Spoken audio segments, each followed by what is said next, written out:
السلام علیکم ورحمۃ اللہ وبرکاتہ۔ دوستو، جب کسی کے یہاں اولاد نرینہ پیدا ہوتی ہے تو سب سے زیادہ اگر خوشی کوئی مناتا ہے تو وہ باپ ہوتا ہے۔ باپ کے دل میں بہت زیادہ خوشی ہوا کرتی ہے اور اس لیے خوش ہوا کرتا ہے کہ آج میری قبر پہ فاتحہ پڑھنے والا پیدا ہوا ہے۔ اس کے خوشی کا واحد مقصد جو ہوتا ہے وہ یہی ہوتا ہے کہ آج میری قبر پہ کوئی فاتحہ پڑھنے والا ہو گیا ہے۔ اسی لیے جو ہے باپ خوش ہوتا ہے کہ اس کے یہاں بیٹا پیدا ہوا ہے، اولاد نرینہ پیدا ہوا ہے۔ دوستو، میں بیٹی کی فضیلت کا انکار نہیں کر رہا، جبکہ اللہ تبارک و تعالی فرماتا ہے کہ جب کسی کے یہاں بیٹا پیدا ہوتا ہے تو اللہ تبارک و تعالی کہتا ہے کہ جاؤ اور اپنے باپ کی مدد کرو، اور جب کسی کے یہاں بیٹی پیدا ہوتی ہے تو اللہ تبارک و تعالی کہتا ہے کہ جاؤ میں تمہارے باپ کی مدد کروں گا۔ دوستو دیکھیے، قبر پہ جا کر کے فاتحہ اگر کوئی پڑھنے والا ہوتا ہے اور جس کو حکم بھی دیا گیا ہے وہ بیٹا ہوتا ہے، اور اسی لیے باپ سب سے زیادہ خوشی مناتا ہے کہ اس کے یہاں بیٹا پیدا ہوا ہے۔ حالانکہ بیٹی سب سے زیادہ، بیٹے سے بھی زیادہ محبت باپ سے بیٹیاں کیا کرتی ہے، اور وہ گھر میں بیٹھ کر کے فاتحہ خانی وغیرہ کرتی ہے، لیکن بیٹا اگر ماں باپ کی قبر پہ جا کر کے فاتحہ نہ پڑھے تو اس کی مثال یوں ہی ہے کہ اگر ماں باپ زندہ ہیں اور بیٹا اگر باہر سے آئے اور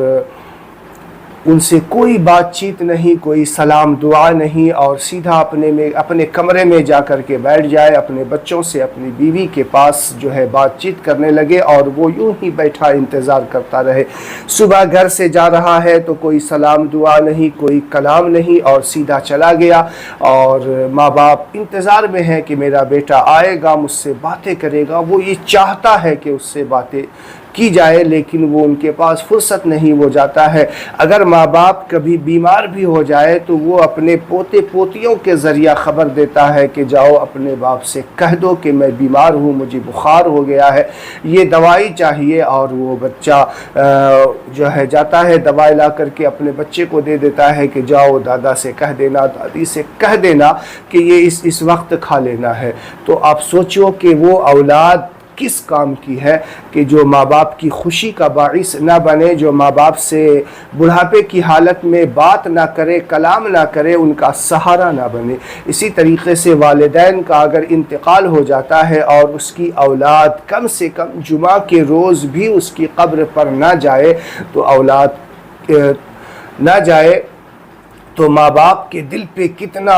جو ہے دکھ گزرتا ہوگا، کتنا ناگوار ان کو احساس ہوتا ہوگا کہ میں تو اس کی ولادت پہ اس لیے خوش ہوا کرتا تھا کہ یہ میری قبر پر آ کر کے فاتحہ پڑھنے والا آ گیا ہے۔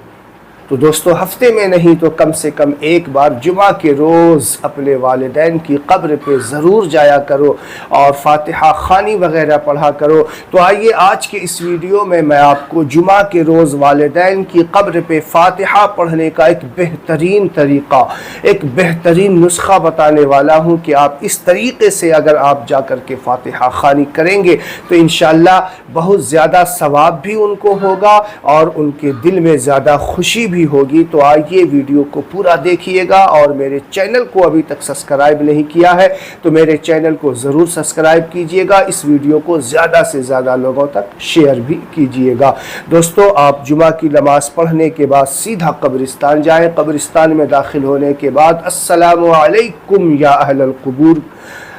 کہے، اور تاکہ سب کو سلامتی کی دعا دے سکے۔ پھر اس کے بعد اگر آپ کے والد ہیں یا والدہ ہیں ان کی قبر پہ جائیں، ان کو سلام کریں، اور پھر اس کے بعد اس کے جو سرہانے کا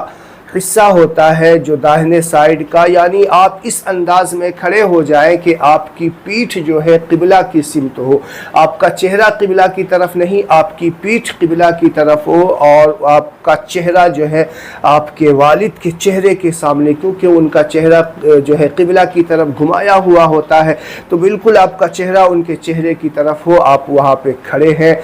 یا بیٹھ جائیں۔ اس کے بعد جو ہے کم سے کم 3 بار یا 7 بار درود شریف پڑھے اول اور آخر، اور 3 بار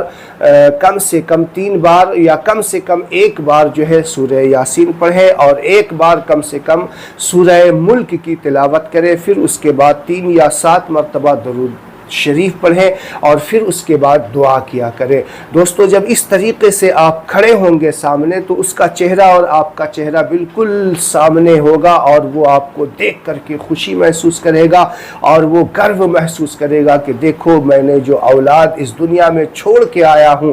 یہ میری اولاد نیک ہے اور میری قبر پہ آ کے فاتحہ پڑھ رہا ہے۔ وہ بڑا خوشی محسوس کرتے ہیں، مردے میت جو ہے بڑی خوشی محسوس کرتے ہیں۔ اگر کوئی دوسری سائڈ جا کے کھڑا ہوتا ہے تو اس کو چہرہ گھمانے میں تکلیف ہوا کرتی ہے، اسی لیے آپ اس طرف کھڑے ہوں جس طرف ان کا چہرہ ہو، اور آپ کا چہرہ ان کے سامنے ہو، پیٹھ آپ کی قبلہ کی طرف ہو۔ آپ پڑھیں اور اللہ تعالیٰ کی بارگاہ میں دعا کریں ان کی بخشش کے لیے، ان کی مغفرت کے لیے، عذاب قبر سے نجات کے لیے، جنت میں اعلیٰ مقام کے لیے دعائیں کریں رب کی بارگاہ میں، اور اس کے بعد سلام کر کے واپس آ جائیں۔ تو ہفتے میں کم سے کم 1 مرتبہ ضرور جائے کرے اپنے والدین کو، اور گھر میں بیٹھے جب بھی یاد آ جائے کچھ فاتحہ خوانی یعنی قل شریف 3 بار قل واللہ احد پڑھ کر کے بخش دے، 1 قرآن پڑھنے کے ثواب کے برابر ہوگا، اور 1 مرتبہ